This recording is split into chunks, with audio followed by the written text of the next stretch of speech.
আর যারা জীবনটাকে গুনায় গুনায় কাটাইল, জীবনটাকে খেলায় খেলায় কাটাইল, তাদের কাছে দিন যাবে না, দিন যাবে না। তারা দৌড়াইতে থাকবে, বাবা ছেলের কাছে দৌড়াইবে, ছেলে বাবার কাছে দৌড়াইবে, এইভাবে একজন আরেকজনের কাছে দৌড়াইতে থাকবে। দাও আমাকে নেক আমল দাও, আটকায় গেছি নেক আমল দাও।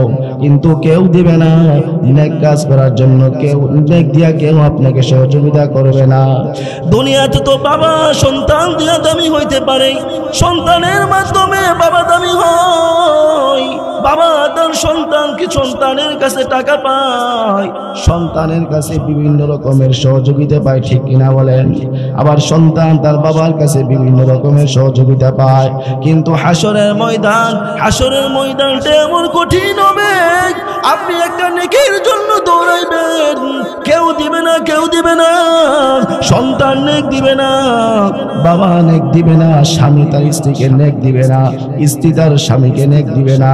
যার চিন্তায় বিমূঢ় থাকবে, কেউ একজন আরেকজনকে একটা নেকি দিয়া সহযোগিতা করবে না। এজন্য আল্লাহ তাআলা বলেন, ইয়াউমা লা ইয়ানফাউ মালু ওয়ালা বানুন ইল্লা মান আতাল্লাহা বিকলবিন সালিম। আল্লাহ বলেন, ইয়াউমা লা ইয়ানফাউ মাল, ওই দিনটাকে তোমরা স্মরণ করো। তোমাদের সবার সামনে একটা দিন আছে, হাসরের ময়দান আছে, ওই হাসরের ময়দানকে তোমরা স্মরণ করো। লা ইয়ানফাউ মাল, যেদিন হাসরের ময়দানে দুনিয়াতে যে সম্পদের পাহাড় বানাইছো, 10 তলা বাড়ি বানাইছো, সম্পদের পাহাড় বানাইছো, সুদ ঘুষ হারাম দিয়া যে সম্পদের পাহাড় বানাইছো, তোমার এই সম্পদের পাহাড় হাসরের ময়দানে বিন্দু পরিমাণ কোনো কাজে আসবে না। লা ইয়ানফাউ মালু ওয়ালা বানুন, শুধুমাত্র সম্পদ নয়, তোমার আদরের সন্তান, যেই সন্তানের জন্য তুমি নামাজ পর্যন্ত কাজা করো, যেই সন্তানের ভবিষ্যৎকে সৌন্দর্য মণ্ডিত করার জন্য নামাজ ছেড়ে দিয়া হালাল হারামের বাজ বিচার না করে সুদ ঘুষের সাথে সম্পৃক্ত হয়, বিভিন্নভাবে সম্পদের পাহাড় বানাইলাম। বলে কেন বানাইলেন? বলে সন্তানকে প্রতিষ্ঠিত করার জন্য। জোরে বলেন ঠিক কিনা? সৈয়দটোলা গড়ের পাড় গ্রামবাসীর উদ্যোগে আয়োজিত মুর্দে গানের রুহের মাগফিরাত কামনায় আজকের ইসলামী মহাসম্মেলনে উপস্থিত সম্মানিত সভাপতি, ঐতিহ্যবাহী ইসলামাবাদ মাদ্রাসার সম্মানিত প্রিন্সিপাল আলহাজ মাওলানা ইহসানুল্লাহ সাহেব দামাত বারাকাতুহুম সহ সভাপতি হিসেবে উপস্থিত আছেন আমাদের সরাইলের বিশিষ্ট আলেমে দ্বীন হযরতুল আল্লাম মাওলানা মাইনুল ইসলাম খন্দকার দামাত বারাকাতুহুম। উপস্থিত আছেন অনেক উলামায়ে কেরাম, গণ্যমান্য উলামায়ে কেরাম উপস্থিত আছেন। আমার পূর্বে আমাদের সরাইলের গর্ব ঐতিহ্যবাহী জামিয়া ইউনুসিয়া মাদ্রাসার সুনাম ধন্য শাইখুল হাদিস আল্লামা মুফতি শামসুল হক সুফিজি দামাত বারাকাতুহুম অত্যন্ত গুরুত্বপূর্ণ আলোচনা করেছেন। আল্লাহ তাআলা আমাদেরকে প্রত্যেকটি কথার উপর আমল করার তৌফিক দান করুন, সকলেই বলি আমিন। আমার পরেও অত্যন্ত চমৎকার বয়ান করার জন্য অনেক উলামায়ে কেরাম আছেন, ওনারা বয়ান করবেন। আমি আপনাদের কাছে দোয়া নেওয়ার জন্য বসেছি কর্তৃপক্ষের নির্দেশ পালনার্থে। আল্লাহ তাআলা আমাকে সহ আমাদের সবাইকে আমলের নিয়তে কিছু কথা বলা এবং শ্রবণ করার তৌফিক দান করুন, সকলে বলি আমিন। মুহতারাম হাজিরিন, দুনিয়াতে আল্লাহ তাআলা যত মানব জাতি সৃষ্টি করেছেন, তন্মধ্যে মানব জাতি দুই শ্রেণীতে মানব জাতি বিভক্ত আছে। এক শ্রেণী হলো ইমানদার, আরেক শ্রেণী হলো বেঈমান, ঠিক না বলেন? যারা ইমানের সারিতে দাঁড়াবে, ইমানওয়ালা যারা, তারা হবে জান্নাতি, ফারিকুম ফিল জান্নাহ, তারা জান্নাতে চলে যাবে। অপর সারি বেঈমানের সারিতে যারা থাকবে, ওয়া ফারিকুম ফিস সাঈর, তারা জাহান্নামে চলে যাবে। তো মানুষের দুনিয়াতে কাজকর্ম দুই প্রকারের। কোন আল্লাহর বান্দারা ঈমান আর নেক আমল নিয়ে দুনিয়ায় চলতেছে, আর কোন আল্লাহর বান্দাগণ ঈমান আর নেক আমল ছাড়া নিজের মন গড়া চলতেছে। ঠিক কিনা বলেন? এই দুই প্রকার মানুষ, তাদের মর্যাদা দুনিয়াতেও সমান না, হাসরের ময়দানেও তাদের মর্যাদা সমান হবে না। ঠিক কিনা বলেন? আল্লাহ তাআলা কোরআনে বলছেন, ঈমানওয়ালা যারা, নেক আমলওয়ালা যারা, তাদের মর্যাদা আর বেঈমান যারা, তাদের মর্যাদা কশিনকালেও সমান নয়। যেমন আল্লাহ রাব্বুল আলামিন কুরআনুল কারীমের গালিবান হামিম আস-সাজদা সূরার মধ্যে ইরশাদ করেন, আম্মাল্লাযীনা আমানু ওয়া আমিলুস সালিহাত ফালাহুম জান্নাতুল মাওয়া নুজুলাম বিমা কানু ইয়ামালুন। আল্লাহ বলতেছেন, যারা ঈমানওয়ালা এবং যারা নেক কাজ করেওয়ালা, ঈমান আনে এবং নেক কাজ যারা করে, ফালাহুম জান্নাতুল মাওয়া, রব বলতেছেন তাদের জন্য তাদের ঠিকানা হলো আমার জান্নাত। একদল।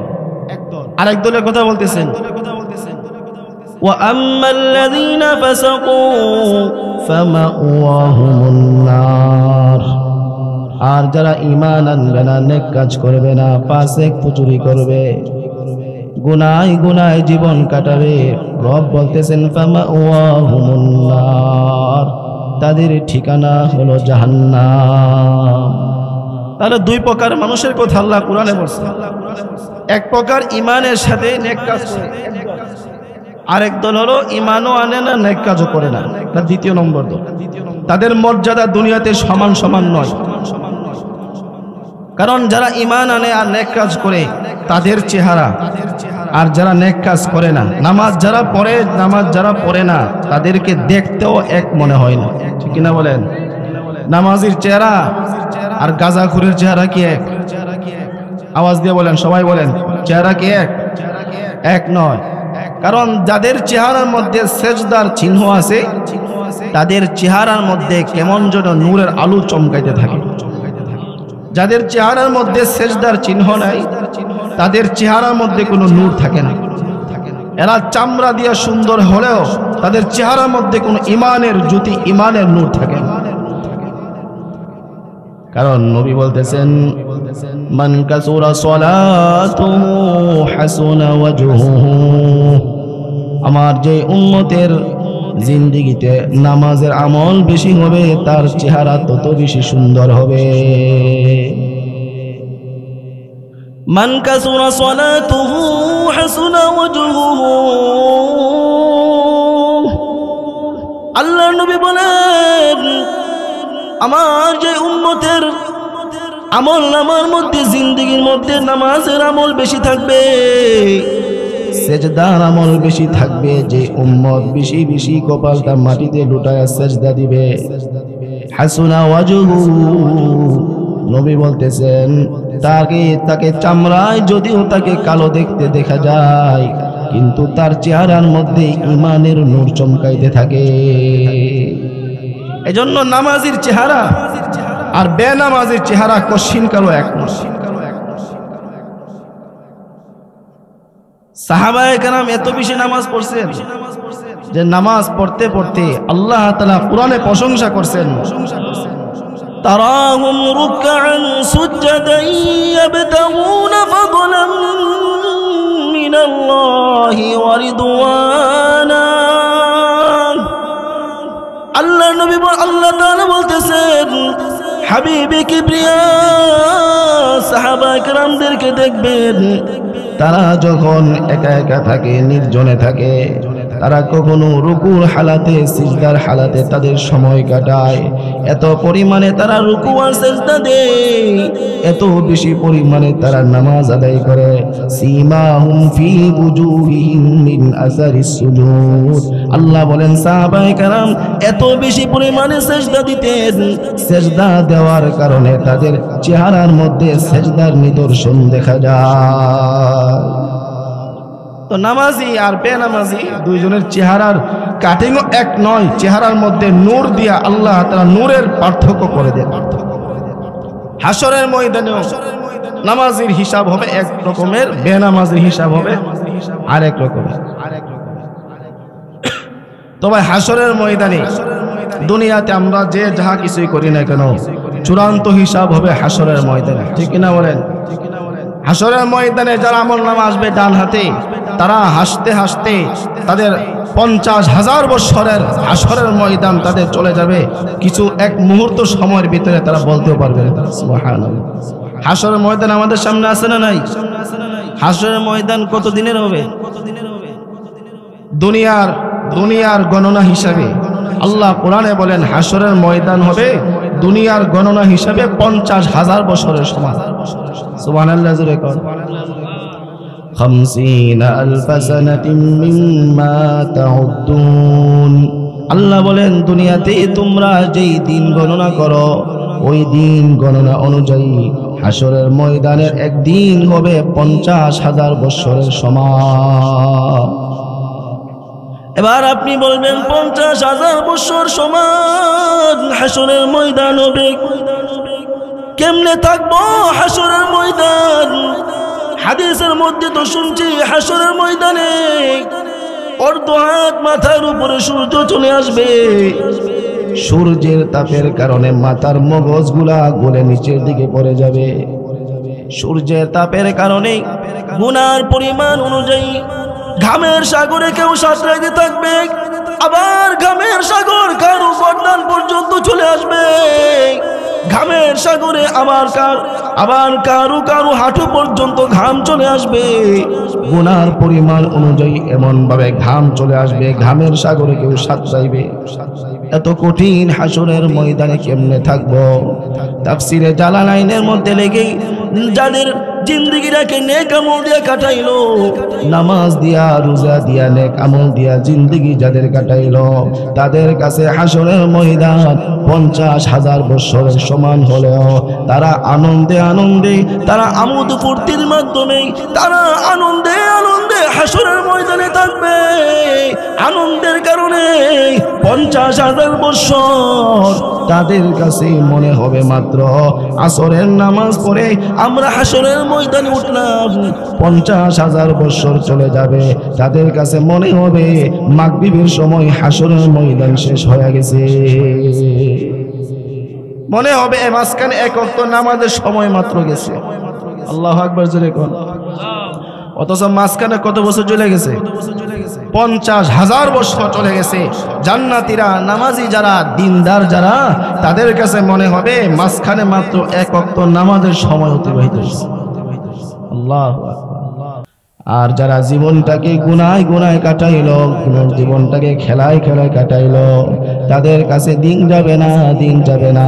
তারা দৌড়াইতে থাকবে, বাবা ছেলের কাছে দৌড়াইবে, ছেলে বাবার কাছে দৌড়াইবে, এইভাবে একজন আরেকজনের কাছে দৌড়াইতে থাকবে। দাও আমাকে নেক আমল দাও, আটকায় গেছি নেক আমল দাও। কিন্তু কেউ দিবে না নেক কাজ করার জন্য, কেউ নেক দিয়া কেউ আপনাকে সহযোগিতা করবে না। দুনিয়াতে তো বাবা সন্তান দিয়া দামি হইতে পারে, সন্তানের মাধ্যমে বাবা দামি হয়।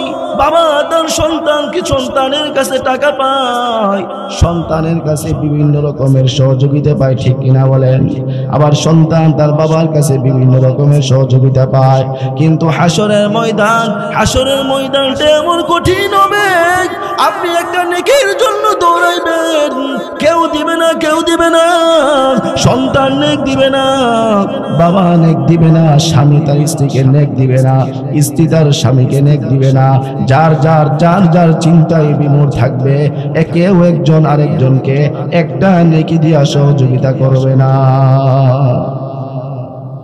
এজন্য আল্লাহ তাআলা বলেন ইয়াউমা লা ইয়ানফাউ মালু ওয়ালা বানুন ইল্লা মান আতাল্লাহা বিকলবিন সালিম। আল্লাহ বলেন ইয়াউমা লা ইয়ানফাউ মাল, ওই দিনটাকে তোমরা স্মরণ করো। তোমাদের সবার সামনে একটা দিন আছে, হাসরের ময়দান আছে। ওই হাসরের ময়দানকে তোমরা স্মরণ করো। লা ইয়ানফাউ মাল, যেদিন হাসরের ময়দানে দুনিয়াতে যে সম্পদের পাহাড় বানাইছো, 10 তলা বাড়ি বানাইছো, সম্পদের পাহাড় বানাইছো, সুদ ঘুষ হারাম দিয়া যে সম্পদের পাহাড় বানাইছো, তোমার এই সম্পদের পাহাড় হাসরের ময়দানে বিন্দু পরিমাণ কোনো কাজে আসবে না। লা ইয়ানফাউ মালু ওয়ালা বানুন, শুধুমাত্র সম্পদ নয়, তোমার আদরের সন্তান, যেই সন্তানের জন্য তুমি নামাজ পর্যন্ত কাজা করো, যেই সন্তানের ভবিষ্যৎকে সৌন্দর্য মণ্ডিত করার জন্য নামাজ ছেড়ে দিয়া হালাল হারামের বাজ বিচার না করে সুদ ঘুষের সাথে সম্পৃক্ত হয় বিভিন্নভাবে সম্পদের পাহাড় বানাইলাম। বলে কেন বানাইলেন? বলে সন্তানকে প্রতিষ্ঠিত করার জন্য। জোরে বলেন ঠিক কিনা? বেশিরভাগ মানুষ সম্পদের পাহাড় বানায়, হালাল হারামের বাজ বিচার করে না, সুদ খায়া ঘুষ খায়া দুর্নীতি করে বিভিন্নভাবে সম্পদের পাহাড় জোড়ায় স্ত্রী সন্তানকে সুখে রাখার জন্য। ঠিক কিনা বলেন? অথচ মাঝে মধ্যে আমি বলি, কত বড় ব্যাককল আমরা, যে সন্তানের সুখের জন্য হালাল হারাম বাজ বিচার না করে সারা জীবন সুদ খাইলাম, সারা জীবন ঘুষ খাইলাম, নামাজ পড়লাম না, দোকানদারি করলাম, 5 ওয়াক্ত নামাজের এক বেলাও নামাজে আসলাম না। কার সুখের জন্য? ওই স্ত্রী সন্তানের সুখের জন্য। এই যে হারাম খায়া বাড়ি বানাইলাম, এই বাড়িতে থাকবে কে? স্ত্রী সন্তান থাকবে, পরবর্তী যারা আসবে তারা থাকবে, আর সব কিছুর জন্য কবরের শাস্তি ভোগ করতে হবে আপনাকে আমাকে। ঠিক কিনা বলেন? কার জন্য করলেন আর শাস্তি ভোগ করে কে? এজন্য বুদ্ধিমান কারা? যারা নিজেরকে নিজে ছিল, যারা নিজের জন্য কবরের সামানা জোগাইল, তারা হলো বুদ্ধিমান। ঠিক কিনা বলেন?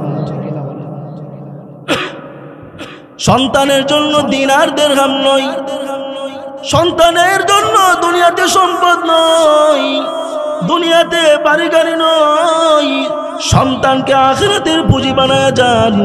সন্তানকে কবরের মধ্যে আপনি যে যাবেন, কবরের মধ্যে আপনাকে সন্তানকে একটা পুঁজি বানায় যান। কবরের মধ্যে যাওয়ার পরে আপনাকে জীবনের হিসাব দিতে হবে, হাসরের ময়দানে জিন্দেগির হিসাব দিতে হবে। হাসরের ময়দানে আমলনামা ডান হাতে আসবে, আবার কারো আমলনামা বাম হাতে আসবে। এইভাবে আমলনামা দিবি। আমলনামা দেওয়ার পর, আমলনামা হাতের মধ্যে পাওয়ার পর মানুষ আফসোস করবে, বলতে থাকবে, ইয়া লাইতানি লাম উতা কিতাবিয়া, হাই হাই, এটা কেমন আমলনামা! এই আমলনামা যদি আমাকে নাই দেওয়া হইতো। ওয়ালাম আদরি মা হিসাবিয়া, আমার যে হিসাব হলো, আমার জিন্দেগির হিসাব, এটা যদি আমি না জানতাম আমার জন্য ভালো হইতো। ওয়ালাম আদরি মা হিসাবিয়া, ইয়া লাইতাহা কানাতিল কাদিয়া, হাই হাই আফসোস, আমার যে মৃত্যু হয়ে গেছিল, আমি যদি আর কোনোদিন নতুন ভাবে যদি আমি আর সৃষ্ট না হইতাম, কতই না ভালো হইতো। ইয়া লাইতাহা কানাতিল কাদিয়া, হায় আমার আফসোস, কানাতিল কাদিয়া, ফাইসালা যেটা হয়েছিল এটা হয়ে যেত, আর আমাকে পুনরায় জীবিত না করা হইতো, কতই না ভালো হইতো। মা গনা আন্নি মালিয়া, হালাকা আন্নি সুলতানিয়া, আমার সম্পদ কোনো কাজে আসে নাই, আমার মাল কোনো কাজে আসে নাই, বাদশাহী কোনো কাজে আসে নাই। দুনিয়াতে সম্পদের কত বড়াই করতাম, সম্পদ নিয়ে কত দখলদারিত্ব করতাম, অন্যায়ভাবে কত সম্পদ জমাইলাম, মানুষের জায়গা জমি অন্যায়ভাবে দখল করলাম, সুদ খায়া ঘুষ খায়া দুর্নীতি করে হালাল পন্থা হারাম পন্থা না বেছে যেইভাবে ইচ্ছা সম্পদের পাহাড় বানাইলাম। হালাকানি সুলতানিয়া, আমি যে নেতৃত্বের বড়াই করতাম, আমি যে বাদশাহীর বড়াই করতাম, ক্ষমতার দাপট দেখাইতাম, আজকে দিয়ে আমার সম্পদ কোনো কাজে আসে না, আমার নেতৃত্ব কোনো কাজে আসে না, কোনো কিছুই আমার কাজে আসতেছে না। খুযুহু ফাগুল্লু, ফেরেশতারা বলবে এরে ধর, ফাগুল্লু, এরে জাহান্নামের বিড়ি পরায় দে, সুম্মাল জাহিমা সাল্লু, ফেলায়া দাও, এটা জাহান্নামে ফেলায়া দাও। জোরে কোন নাও। এভাবে হারাম হালালের বাজ বিচার না করে যারা আমরা দুনিয়ার জীবন কাটাইতেছি, আমাদের সামনে হিসাব আছে না নাই? হারামের মধ্যে উল্লেখযোগ্য একটা হারামের নাম হলো সুদ। ঠিক কিনা বলেন? আর জোরে কোন সুদ আছে না নাই? আমরা সমাজে আছে না নাই? এই সুদ হালাল না হারাম? কি সাংঘাতিক হারাম নাকি সামথিং হারাম? সুদ একমাত্র হারাম যে হারামের ব্যাপারে উলামায়ে কেরাম আছে, আমি ভুল বললে ধরবে। কোন মুসলমান যদি সারা জিন্দেগিতে নামাজ না পড়ে এর জন্য জাহান্নাম আছে, কিন্তু চিরস্থায়ী জাহান্নামে এই কথা কোথাও নাই। কোনো না কোনো দিন ঈমান নিয়ে মৃত্যুবরণ করলে সে কোনো না কোনো দিন জান্নাতে যাবে। কিন্তু সুদ এমন একটা হারাম যে হারামের ব্যাপারে আল্লাহ তাআলা কোরআনে চিরস্থায়ী হারামের ঘোষণা দিয়েছেন। নাউযুবিল্লাহ। ইয়া আইয়ুহাল্লাযীনা আমানুত্তাকুল্লাহ, আল্লাহ তাআলা বলতেছেন হে মুমিন আল্লাহকে তোমরা ভয় করো। ওয়াদারু মা বাকিয়া মিনার রিবা, আর সুদের যেই লভ্যাংশ আছে এই লভ্যাংশটা তোমরা ছেড়ে দাও। ইন কুনতুম মুমিনিন, যদি তোমরা মুমিন হও। আল্লাহ শর্ত দিয়েছে তোমরা নিজেরা মুমিন মনে করো কিনা। আমরা নিজেদেরকে মুমিন মনে করি কি করি না? আর জোরে কোন সবাই মুমিন মনে করি কি করি না? আল্লাহ বলতেছে ইন কুনতুম মুমিনিন, যদি নিজেরা মুমিন মনে করে থাকো, ওয়াদারু মা বাকিয়া মিনার রিবা, সুদ যে লাগাইছো সুদের লভ্যাংশ যেটা বাকি আছে এটা ছাইড়া দাও। আপনি কইবেন ছাড়তাম না। যে সুদ আল্লাহ ওয়াদারু মা বাকিয়া মিনার রিবা মানে বর্তমানে যে সুদগুলা লাগানো আছে এটা ছাইড়া দাও। যদি না সারি কি করবেন? আল্লাহ কি করবেন আমাকে যদি না সারি? এটা আল্লাহ বলছেন ফাইল্লাম তাফআলু আই ফাইল্লাম তাতরুকু, যদি তোমরা না ছাড়ো, যে সুদ তোমরা লাগাইছো এই সুদ যদি তোমরা না ছাড়ো, ওয়াজারু মা বাকিয়া মিনার রিবা ফাইল্লাম তাফআলু ফাযানু বিহারবিন মিনাল্লাহি ওয়া রাসূলিহি, সুদ যেটা লাগাইছো এটা যদি না ছাড়ো, ফাযানু তাহলে প্রস্তুতি গ্রহণ করো। তোমরা প্রস্তুতি গ্রহণ করো। কি প্রস্তুতি? আল্লাহ বলেন বিহারবিন, যুদ্ধ করার জন্য প্রস্তুত হও, যুদ্ধ করার জন্য রেডি হয়ে যাও। আমরা যেন বলি কার সাথে যুদ্ধ করতে? আল্লাহ বলে ফাযানু বিহারবিন, যুদ্ধ করার জন্য রেডি হও। যারা সুদ লাগাইছো, সুদ ছাড়তেছো না, তোমরা যুদ্ধের জন্য রেডি হও। আমরা বলি কার সাথে যুদ্ধ করতাম? আল্লাহ কয় মিনাল্লাহি ওয়া রাসূলিহি, আমি আল্লাহ এবং আমার রাসূলের সাথে যুদ্ধ করার জন্য রেডি হও। নাউযুবিল্লাহ। তাহলে যারা সুদ লাগাইছে, সুদ ছাড়ে না, এরা কার সাথে যুদ্ধ করে? আরো জোরে বলতে হবে কার সাথে? আল্লাহ এবং আল্লাহর রাসূলের সাথে যুদ্ধ করার অর্থ হইল এর দুনিয়াও শেষ আখিরাতও শেষ। ঠিক কিনা বলেন? এটা কি দুনিয়ার সাধারণ নরম বংশ পাইছেন যার সাথে যুদ্ধ করে আমরা জিতে যাব? দুনিয়াতে অসহায়ের সাথে সুদের আদান প্রদান করে জিতা যায়।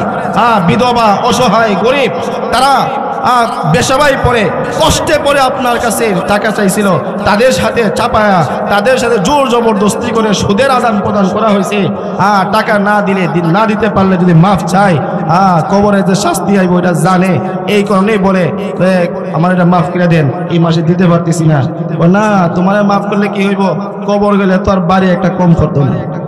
ঠিক কিনা জোরে কন? কবরে গেলে তো বাড়ি একটা কম পড়তো না, এই জন্য যা নেওয়ার এখানে নিয়ে নেই। তোমরাও রেডি থাকো কবরে গেলে বাড়ি খাওয়ার।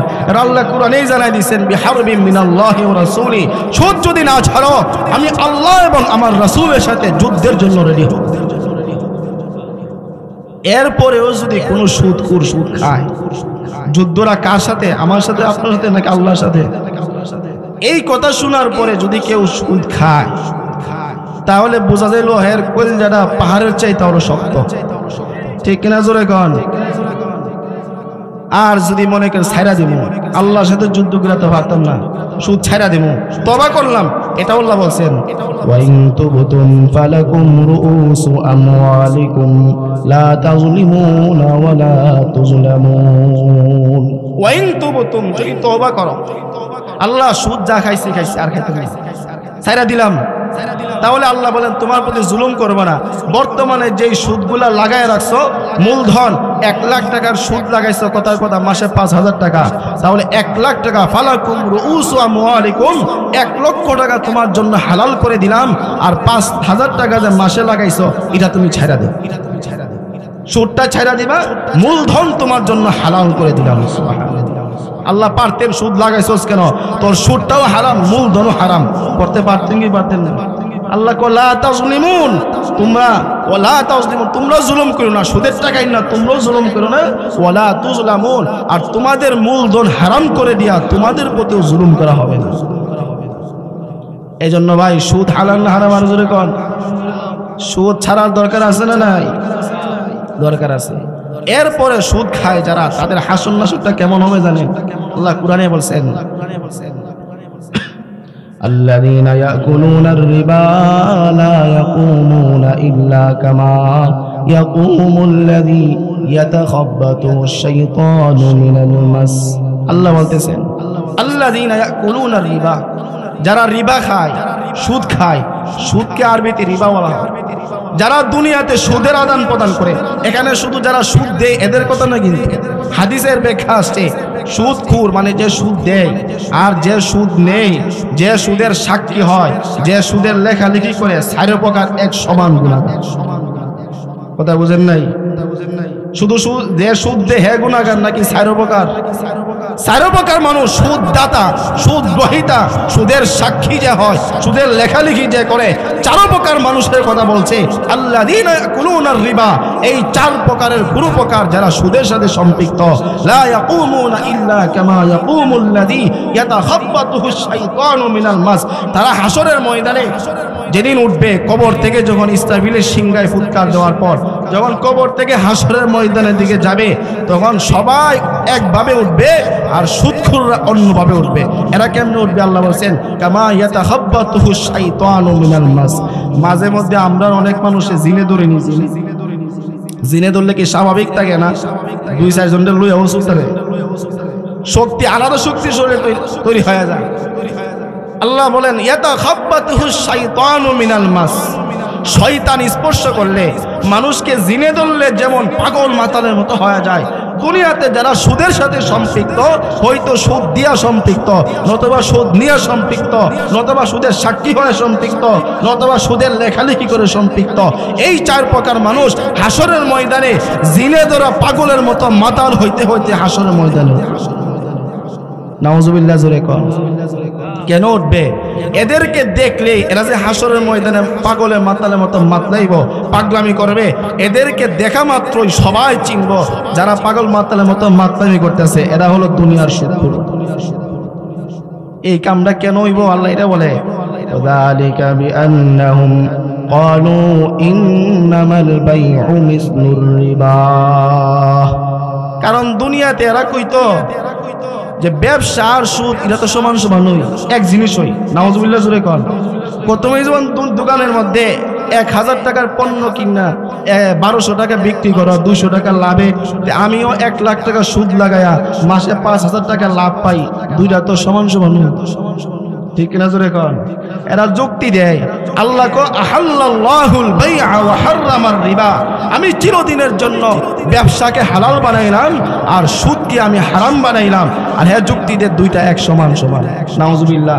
আল্লাহ কো এই কারণেই যালিকা বিআন্নাহুম আই বিসাবাবিয়া, এই কারণেই হাসরের ময়দানে তোর পাগল মাতালের মতো পুরা পৃথিবীর সমস্ত উম্মতের সামনে আমি পাগল মাতালের মতো তোদেরকে উঠাবো। নাউজুবিল্লাহ। فمن جاءه موعظة من ربه فانتهى فله ما سلف। আল্লাহ বলতেছেন ফামান জাআহু মাউইযাতুম মির রাব্বি, এই যে ওয়াজটা তোমরা করলাম, সুদ খাওয়া হারাম, সুদ খাইলে কিন্তু হাসরের ময়দানে পাগল মাতালের মতো উঠতে হবে, এই ওয়াজটা রবের পক্ষ থেকে যার কাছে চলে আসছে, মানে যারা জানি না, আমরা জানছি কি জানছি না? আর জোরে কোন জানছি কি জানছি না? সুদখোররা জানেনি এটা যে হারাম, জানে, এরপরেও খায়। কারণ এটার মধ্যে তো এই মেহনত কম মেহনতে টাকা বেশি, ঠিক কিনা বলেন? ঘরের মধ্যে ট্যাঙ্কের উপর ট্যাঙ্ক তুললা, কোনো কাজ কাম নাই, মাস শেষে হালি হাইটা সুদের টাকাগুলো জমাইলাম, ঠিক কিনা? জোরে কর। হালাল কাজ করতে গেলে এনে কাজ কাম করতে লাগে, করতে হয়, কিন্তু সুদ হারাম, হারামের মধ্যে আরাম বেশি, ঠিক কিনা বলেন? এটা দুনিয়ার আরাম, এটা আখিরাতের আরাম না। মরার পরে দেখবেন হারামের মধ্যে যে কি আরাম। আল্লাহ বলে ফামান জাহু মাউইযাতুম মির রাব্বি, রবের পক্ষ থেকে সুদ হারাম এই ওয়াজ যাদের কাছে আসছে ফান্তাহা, এই ওয়াজ আসার পর এরা ছাইরা দিছে, আল্লাহ আর সুদ খেতাম না, যারা খায়া লাইছি আর খাইতাম না, এরা সুদ ছাইরা দিছে। ফালাহু মা সালাফ, দেখেন রব কত সহজ করছে আমার জন্য আপনার জন্য। রব বলেন ফালাহু মা সালাফ, এখন যদি সুদ ছাইরা দাও, অতীতে যত সুদ খাইছো এটা তুমি খায়া লাইছো, যেটা খায়া লাইছো এটার জন্য আমি আল্লাহ তোমার ধরবো না। সুবহানাল্লাহ, এখন ছাইরা দাও, বাকি রয়ে গেল আখিরাতে আল্লাহ ধরবেন না। আমরা যারা খাই লেছি দুনিয়াতে আল্লাহ মাফ করবে, আখিরাতে ধরবেনি। এটা আল্লাহ পরে অংশ বলতেছেন ওয়া আমরুহু ইলাল্লাহ, তার বিষয় আল্লাহর কাছে, আল্লাহর কাছে তার বিষয়। হাসরের ময়দানে অতীতের সুদের জন্য আল্লাহ তাকে ধরবেন কি ধরবেন না এটা আল্লাহর কাছে। ইন তুআযিবহুম ফাইন্নাহুম ইবাদুক ওয়া ইন তাগফির লাহুম ফাইন্নাকা আনতাল আজিজুল হাকীম। আল্লাহ তার ইচ্ছা করলে শাস্তি দিতেও পারে, আবার যে সুদ থেকে তওবা করছে আল্লাহ ইচ্ছা করলে তওবার বিনিময়ে তার অতীতের সমস্ত গুনাহ আল্লাহ মাফ করতে পারে। ঠিক কিনা বলেন? এই জন্য সুদ ধরবো না ছাড়বো? আরো জোরে বলেন, সুদ ধরবো না ছাড়বো? এরপরে সুদ হারাম এটা জানার বুঝার আর বাকি আছে নাই। এরপরে আল্লাহ বলতেছেন, দেখেন কি বলেন, ওয়ামান আদা ফাউলাইকা আসহাবুন নার।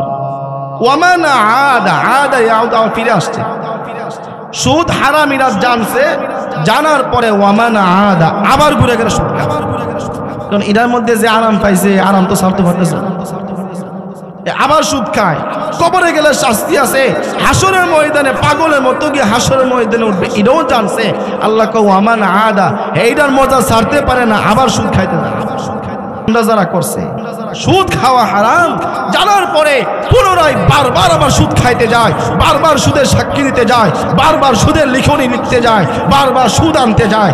আল্লাহ বলে ফাউলাইকা আসহাবুন নার, তোরা শুনে রাখ, তোদের জন্য হুঁশিয়ারি, তোরা জাহান্নামী হবে, তোরা জাহান্নামী হবে।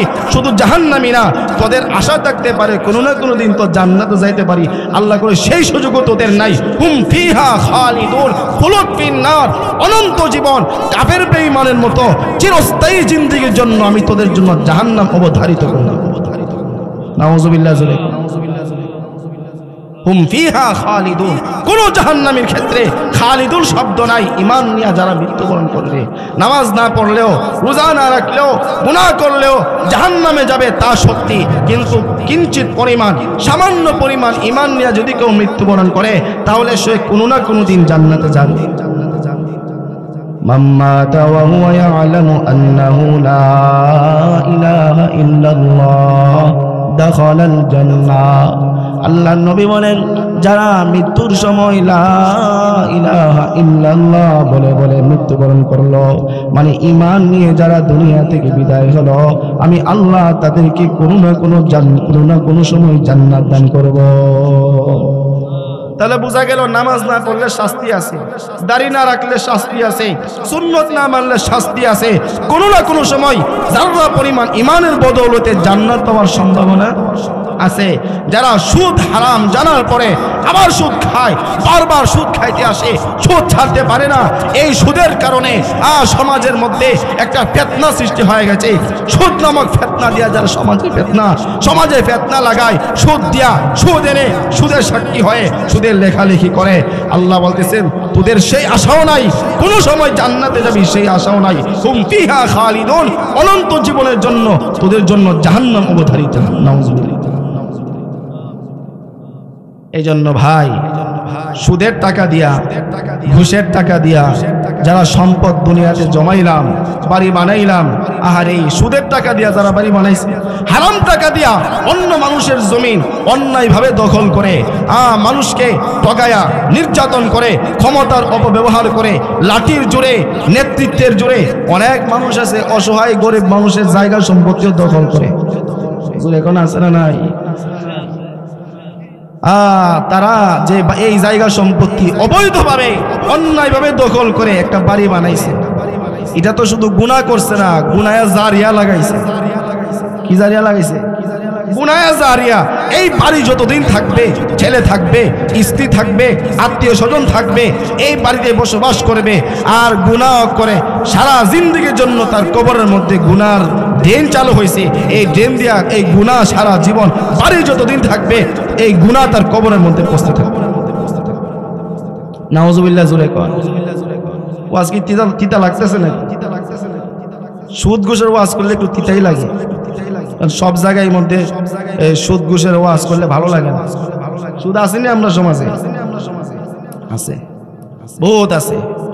সুদের জ্বালায় বর্তমানে সমাজের মধ্যে সবচাইতে বড় যে ফিতনা, যেই গুনাহটা সমাজের মধ্যে প্রচলিত, মারাত্মক গুনাহ, কিন্তু সমাজ এটাকে একদম সাধারণ মনে করা হয়, ওই গুনাহটার নাম হলো সুদ নামক গুনাহ। এটা মারাত্মক গুনাহ, সমাজের মধ্যে এটারে নম্র একদম স্বাভাবিক একটা সহজ একটা গুনাহ মনে করে। সুদ গুনাহ আছে। আবার অন্যায়ভাবে যারা জুলুম নির্যাতন করে, মানুষের জায়গা সম্পত্তি আত্মসাৎ করে, মানুষকে ঠগায়া ব্যবসার ক্ষেত্রে মানুষকে বালার সাথে মন্দ, মন্দের সাথে ভালো দিয়া মানুষকে ঠগায়, আছে না নাই? দুধের সাথে পানি মিশাই, আছে না নাই? দুধের সাথে এমন পানি মিশা, দেখি দুধের সাথে পানি মিশাইছে নাকি পানির সাথে দুধ মিশাইছে, এটা বোঝার কোনো উপায় নাই। ঠিক না জোরে কর? আচ্ছা বলেন, সকালে বাজারে গেছেন, আরবালির বাজারে গেছেন, 1 কেজি দুধ কিনছেন। 1 কেজি দুধের দাম কত? 80 টাকা ধরলাম, 80 টাকা। এখন 1 কেজি দুধ যে দিল, আপনি তো দুধের টাকা দিছেন, 1 কেজি দুধের দাম 80 টাকা। আপনার কি 1 কেজি দুধ আছে না এটার সাথে পানি আছে? কথা বলে না, এটার সাথে পানি আছে না? না, হয়তো 3 পোয়া দুধ আছে, 1 পোয়া পানি আছে। ঠিক না জোরে কর? তাহলে আপনি যে কিনলেন, আপনি ধোঁকা খাইলেন কিনা? যে বিক্রি করছে ধোঁকা দিল কিনা? আরো জোরে কোন দিল কিনা? ধোঁকা দিল। এটা কি একজনে দিছে নাকি যারা কিনছে সবাইরে দিছে? একদিন দিছে। এই যারা দুধ বিক্রেতা করে, এরা কি একদিন দুধ বিক্রি করে নাকি বছরের পর বছর দুধ বিক্রি করে? তাহলে আপনি একটা হিসাব করেন, কয়জন মানুষকে আপনি ঠকাইছেন? আপনি যদি 5 বছর দুধ বিক্রি করে থাকেন, এই 5 বছরে কত মানুষ আপনার কাছ থেকে দুধ নিছে? প্রত্যেকটা মানুষকে দুধের মূল্য কম দিয়ে পানির সাথে মিশ্রিত করে প্রত্যেকটা মানুষকে ধোঁকা দিয়েছেন। এই প্রত্যেকটা মানুষ হাসরের ময়দানে আপনাকে আটকায় দেয়, হাসরের ময়দানে জান্নাতের গেটে আপনাকে আটকায় দেয়। এটা সাধারণ কথা না, হাদিস থেকে বলতেছি শুনেন।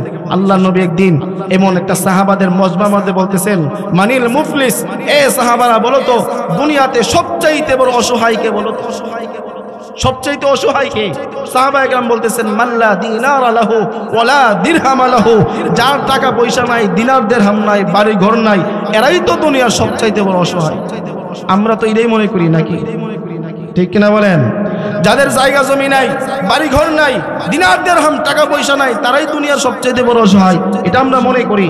কিন্তু নবী বলতেছেন, না, শোনো, দুনিয়াতে সবচাইতে আমার কোন উম্মত অসহায় হবে আমি তোমাদেরকে বলি, শোনো, আমার কোন উম্মত আছে হাসরের ময়দানে গিয়ে দাঁড়াবে যখন, তখন তাদের আমলনামার মধ্যে নামাজের নেকি, দান সৎকার নেকি, রোজা রাখার নেকি ভরপুর থাকবে। আমলের পাহাড় নিয়ে তারা হাসরের ময়দানে দাঁড়াবে। সুবহানাল্লাহ। তাদের আমলের কারণে তাদের ব্যাপারে ফাইসালা হবে, তোমরা জান্নাতি, তোমরা জান্নাতে চলে যাও। তারা যখন জান্নাতের দিকে রওনা দিবে, হাদিসের কথা নবী সাহাবাদেরকে বলতেছেন, তারা যখন জান্নাতের দিকে রওনা দিবে তখন কোন মানুষ পিছন দিকে ধরবে, ভাই দাঁড়ান। বলে কি? দুনিয়াতে আপনার কাছে আমি 5000 টাকা পাইতাম, এই টাকাটা কিন্তু দেন নাই। আমার কথা না রাসূলের কথা? আর জোরে বলেন, কার কথা? রাসূলের কথা। যারা দুনিয়াতে মানুষের টাকা সম্পদ আত্মসাৎ করে অবৈধভাবে, তাদের পরিণতি কি হবে হাসরের ময়দানে, সেই ঘটনা বলতেছি। দান, আমি আপনার কাছে 5000 টাকা পাইতাম, 2000 টাকা পাইতাম, সেই ঋণ আপনি পরিশোধ করেন নাই, আপনি আজকে সেই ঋণ পরিশোধ করে যান। আপনারা জোরে বলেন তো, হাসরের ময়দানে কি টাকা পয়সার কোনো লেনদেন চলবে? আরো জোরে কন। আরে অবৈধভাবে টাকা পয়সার পাহাড় যে বানাইলাম, বাড়ি গাড়ি ব্যাংক ব্যালেন্স বানাইলাম, এইগুলা কি হাসরের ময়দানে গাঁটটি বাইন্দা নিয়ে যেতে পারবেন কেউ? হাসরের ময়দানে এই কথা বলতে পারবেন না, ঠিক আছে 5000 টাকা তো তোমার দিছিলাম না, আজকে নিয়ে যাও, টাকা নিয়ে যাও, এই কথা বলার সুযোগ নাই। হাসরের ময়দানে শুধুমাত্র নেক কাজের আদান প্রদান চলবে, নেকির আদান প্রদান চলবে। তখন ফেরেশতারা বলবে, টাকা পয়সা লেনদেন চলবে না, দিয়া দেন। 5000 টাকা পাইতো, তারে আপনার নেক থেকে, নেকের পাহাড় তো নিয়ে আইছেন, এই নেকের পাহাড় থেকে কাইটা তার ঋণ পরিশোধ করেন। ফেরেশতারা তার নেক কাজ থেকে নেক কাইটা তার ঋণ পরিশোধ করেন। আরেকজন পিছনে দাঁড়াইব, আমারও কিছু কথা আছে ওনার সাথে। কি কথা? তখন দেখা যাবে বর্তমান পরিস্থিতি অনুযায়ী বলতেছি, কোন দোকানদার গিয়া বলবো, ভাই আমার দোকানে আপনি 5 বছর চা খাইছেন, কোনোদিন চা আছে না নাই? আমার গাড়ি দিয়ে আপনি মাঝে মাঝে চলতেন, গাড়ি ভাড়া দিমনে পড়ে, এই কথা বইলা গেছেন, আর জিন্দেগিতে আপনার চেহারাও দেখা গেছে না, আছে না নাই? এই যে 4 বিল মারছেন মানুষের গাড়ি, গরিবের এই গাড়ি ভাড়ার ভিড় মারছেন, এই যে ছোট ছোট ঋণগুলো পরিশোধ করেন নাই, মনে রাখবেন আল্লাহর রব্বে কাবার কসম, আল্লাহর কুরআনের কসম করে বলছি, যদি তারা আপনার এই দাবি না ছাড়ে, হাসরের ময়দানে তারা আপনার পিছু ছাড়বে না।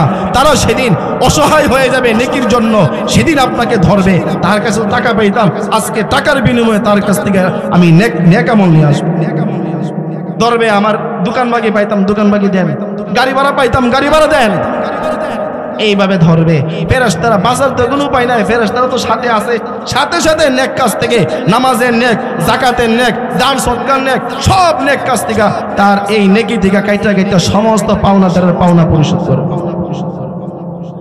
এই পাওনা দিতে দিতে দিতে দিতে দেখা যাবে এই বেলা যে নেকির পাহাড় হাসরের ময়দানে নিয়ে গেছিল, সব নেক শেষ হয়ে গেছে। কি করতে করতে? পাওনাদারের পাওনা পরিশোধ করতে করতে। নাউজুবিল্লাহ জোরে কর। এই ঘটনা নবী সাহাবাদেরকে বলতেছেন। এখন দেখা যাইব বেরাজের নেকির পাহাড় নিয়ে গেছি, আর তো নেকি নাই, সমস্ত নেকি তো শেষ হয়ে গেছে। কিন্তু পাওনাদার আরো 3-4 জন পিছনে দাঁড়ায় রয়েছে, বলে আমরাও পাইতাম। কোনো বোন গিয়া পিছনে দাঁড়াবে, ভাইয়ের নামে মামলা দিবে যে বাবা মারা গেছিল, আমাদের সম্পত্তি ভাই আত্মসাৎ করছে, আমাদের সম্পত্তি দেয় নাই, আছে না নাই?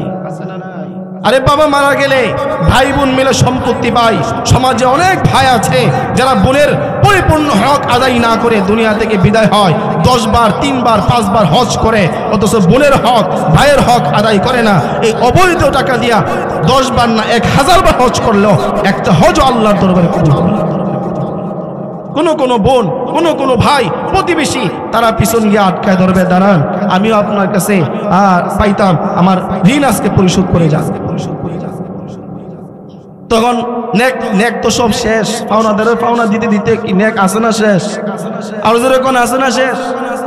এখন পাওনাদার যে আরো 3 জন বাকি রয়েছে, এদেরকে কি বুঝ দিবে? এখন তো নেক নাই।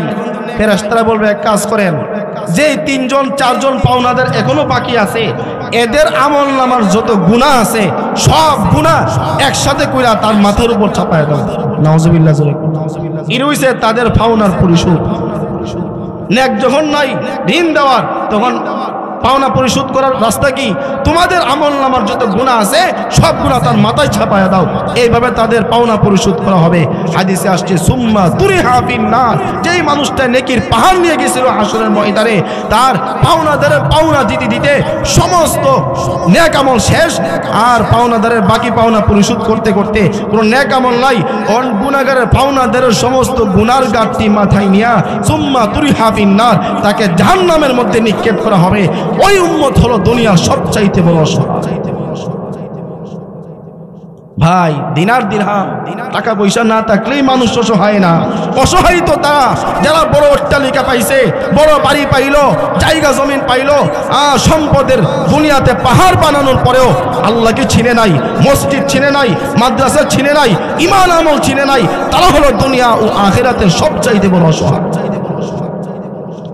এক বেচারা রিক্সা চালায়, ভ্যান চালায়, অটো চালায়, সিএনজি চালায়, দিন এনে দিন খায়, গরিবানা হালাতে জীবন কাটায়। ওই মানুষটার জিন্দগিতে নামাজ কাজা নাই, হারামের সাথে তার কোনো সংমিশ্রণ নাই, হারামের সাথে তার কোনো সম্পৃক্ততা নাই।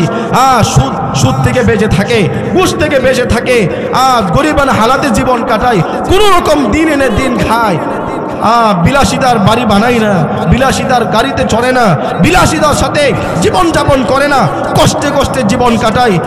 রাস্তার সাইড থেকে, রাস্তার পাড় থেকে এই যে বিভিন্ন রকমের শাক সবজি টোকায় আনে, শুটকির ভর্তা দিয়ে খায়, কষ্ট করে খায়, পান্তা ভাত খায়, তবুও হারাম টাকার বড় বড় ইলিশ আনে না, হারাম টাকার গোশত আনে না, হারাম টাকার বিলাসিতার জীবন যাপন করে না।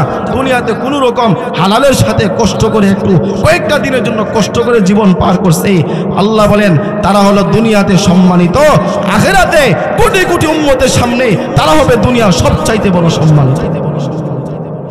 হারাম টাকার বাড়ি বানায়া ইয়াউমা লা ইয়ানফাউ মালু ওয়ালা বানুন, সন্তান কাজে আসবে না, সম্পদ কাজে আসবে না, কোনো কিছুই কাজে আসবে না। এজন্য ভাই মানুষের হক, প্রত্যেকটা মানুষের হক দুই প্রকার, একটা হলো হাক্কুল্লাহ আর একটার নাম হলো হাক্কুল ইবাদ। হাক্কুল্লাহ হলো আল্লাহর হক, হাক্কুল ইবাদ হলো বান্দার হক। বলেন হক কয় প্রকার? বলেন হক দুই প্রকার, একটা হলো হাক্কুল্লাহ, আমার সাথে বলেন একটার নাম কি? হাক্কুল্লাহ, আল্লাহর হক। আল্লাহর হক কোনটা? 5 ওয়াক্ত নামাজ পড়া কার হক? আরো জোরে কোন কার হক? রমজান মাসে রোজা রাখা কার হক? যাকাত দেওয়া কার হক? আল্লাহর হক। হজ করা আল্লাহর হক। এই আল্লাহর হক যদি কোনো বান্দা ঠিকঠাক মতো আদায় না করে, 60, 70, 80 বছর চলে গেছে, এখনো নামাজ পড়ে না, হজ করে নাই, যাকাত দেয় নাই, রোজা রাখে নাই, সে আল্লাহর হক নষ্ট করলো। সে যদি মসজিদে এসে আল্লাহর কাছে তওবা করে, আল্লাহ জিন্দেগিতে ভুল করছি, আর করব না, আর করব না, তোমার কবরকে ভয় পাই, জাহান্নামের আগুনকে ভয় পাই, আর করব না, মাফ করে দাও। রব বলে সে যদি খাঁটি অন্তরে তওবা করে, তার চোখের পানি ফেলায়, চোখের এক ফোঁটা পানি তার দাড়ি বেয়ে নিচে পড়ার আগেই আমি তার জিন্দেগির গুনাহ মাফ করে দিই। আরেকটা হক হলো হাক্কুল ইবাদ, বান্দার হক। বান্দার হক, কেউ আপনার কাছে টাকা পায়, এই হকটা কার হক? আল্লাহর হক না বান্দার হক? বান্দার হক। দোকানওয়ালার দোকান বাকি আছে, এটা আদায় করেন, এটা বান্দার হক। গাড়ি ভাড়া দিচ্ছেন না, এটা বান্দার হক। এই বান্দার হক নষ্ট কইরা কোনো ভাই যদি বোনের হক নষ্ট করে, পিতৃ সম্পত্তি, বাবা মারা গেছে, মা মারা গেছে, তাহলে সম্পদ পাইবে সবাই। আপনি কাউরে সম্পদ না দিয়া, একটা গুজামিল দিয়া নিজের সম্পদের পাহাড় নিয়ে গেছেন, বাকিদেরকে ঠগাইছেন, আপনি বান্দার হক নষ্ট করছেন। ঠিক কিনা জোরে কর? কার হক নষ্ট করছেন? একবার আরো দুর্বল পায়া তার জায়গাগুলো সম্পদের বড়াই দেখায়া, নেতার বড়াই করে, বিলাসিতার সাথে আপনি জোর খাটিয়ে, লাঠির জোর দেখায়া, বংশর জোর দেখায়া গরিব অসহায়ের উপর অত্যাচার করে তার সম্পত্তি দখল করছেন। আল্লাহর হক না বান্দার হক নষ্ট করছেন? কার হক? এই বান্দার হক যারা নষ্ট করছেন, আপনারা বা আমরা যদি মসজিদে গিয়ে দোয়া করি, আল্লাহ জীবনে অনেক মানুষের সম্পত্তি দখল করছি অন্যায়ভাবে, অনেক সুদ খাইছি, ঘুষ খাইছি, মানুষের উপর জুলুম করছি, এতিমের মাল আত্মসাৎ করেছি, গরিবের মাল আত্মসাৎ করছি, মাফ করে দাও। রব কেমন জনে বলতেছেন, কাজ হবে না, মসজিদে আসলে কাজ হবে না, রাতের অন্ধকারে আমার কাছে দোয়া করলে কাজ হবে না। বান্দার হক নষ্ট করছো, দোকানওয়ালার দোকানদারির তার মাল তুমি আত্মসাৎ করছো, দোকানওয়ালার কাছে যাও, গিয়া বলো ভাই আমাকে মাফ করেন। যে তোমার কাছে টাকা পাইবে তার কাছে যাও, সে যদি মাফ করে আমি রব তোমাকে মাফ করব। বাকি বান্দার হক, মসজিদের কোনায় বসে দোয়া করলে কাজ হবে না, নামাজের পরে দোয়া করলে কাজ হবে না, নামাজ পড়তে পড়তে কপালে কালো দাগ ফালাইলেও নামাজের সওয়াব পাইবা, কিন্তু বান্দার হক আমি মাফ করব না। বান্দার হক অত্যন্ত কঠিন। আমার বান্দা, মাজলুম বান্দা যতক্ষণ পর্যন্ত তোমাকে মাফ না করছে, আমি রব তোমাকে মাফ করব। নাউজুবিল্লাহ জোরে। তো ভাই হক দুই প্রকার বললাম, বলেন হক কয় প্রকার? একটা হইছে হাক্কুল্লাহ, আর একটার নাম হলো হাক্কুল ইবাদ। হাক্কুল ইবাদের প্রতি সবাইকে যথেষ্ট পরিমাণ সজাগ থাকতে হবে। হাদিসের মধ্যে আসছে, আরে ভাই হকের হিসাব তো দুনিয়াতে তো জুলুম, অন্যায়কে নেই বানানো যায়, নেইকে অন্যায় বানানো যায় টাকার জোরে, ক্ষমতার জোরে। ঠিক কিনা বলেন? ক্ষমতা থাকলে পড়ে গেলে নেইকে অন্যায় বানানো যায়, অন্যায়কে নেই বানানো যায়। হাসরের ময়দানে আমার রব বলেন, ওয়ানাদাউল মাওয়াজিনাল কিসত লিয়াউমিল কিয়ামা, কিয়ামত দিবসে আমি ইনসাফের আদালত কায়েম করব। সুবহানাল্লাহ। ইনসাফের আদালত হবে, যেখানে কোনো জুলুম করা হবে না।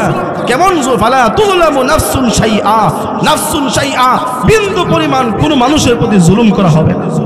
ওয়াইন কানা মিসকালা হাববাতিন মিন খারদালিন, সরিষার দানা পরিমাণ যদি কোনো নেক কাজ হয়, সরিষার দানা পরিমাণ যদি কোনো গুনাহ হয়, আতাইনা বিহা, সেই আমলটাও হাসরের ময়দানে আমার ইনসাফের পাল্লায় আমি উঠায় দিই। সুবহানাল্লাহ। সেদিন কেউ বাঁচতে পারবে না। নেই কে অন্যায় দুনিয়াতে বানানো যায়, টাকার বড়াই দেখায়া, নেতার বড়াই দেখায়া, দুনিয়াতে করতে পারলো, হাসরের ময়দানে কেউ পারবে না। আল্লাহর ডাক দিবেন লিমানিল মুলকুল ইয়াউম, আসো দুনিয়ার রাজা বাদশারা, দুনিয়ার আইনাল মুলুক, দুনিয়ার রাজা বাদশারা কোথায়? লিমানিল মুলকুল ইয়াউম, আজকে কার রাজত্ব, আজকে কার ক্ষমতা বলো? লিল্লাহিল ওয়াহিদিল কাহ্হার। কেউ বলবে না যে আমার ক্ষমতা। আজকে তো আমেরিকার প্রেসিডেন্ট বলতে পারে দুনিয়ার মধ্যে সবচাইতে বড় ক্ষমতাধর আমেরিকার প্রেসিডেন্ট, কুয়েতের প্রেসিডেন্ট, এমন দেশের প্রেসিডেন্ট, এত বড় ক্ষমতাধর। হাসরের ময়দানে বলবে লিমানিল মুলকুল ইয়াউম, আজকে কার রাজত্ব, আজকে কার ক্ষমতা।